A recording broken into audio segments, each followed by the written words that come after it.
gani ga bandaro haka yake. Yacce na buɗe baki na fara doko magana.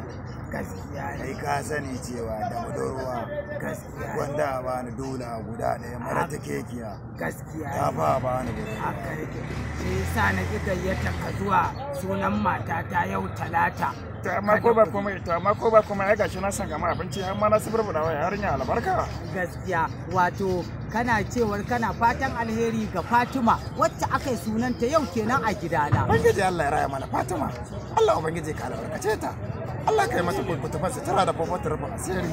Ka gyara mata rayuwarta daga farkon rayuwarta har zuwa ƙarshen rayuwarta. Amin. Wannan yarinya ta mu dole mu suburbuda mata albarka.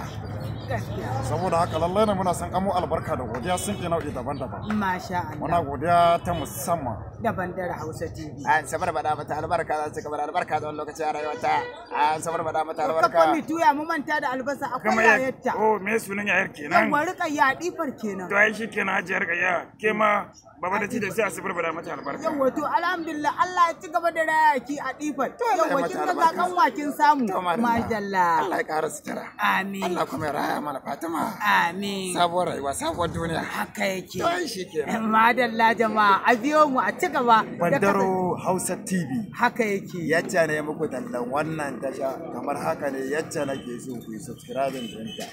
Fece To ai shi kenan.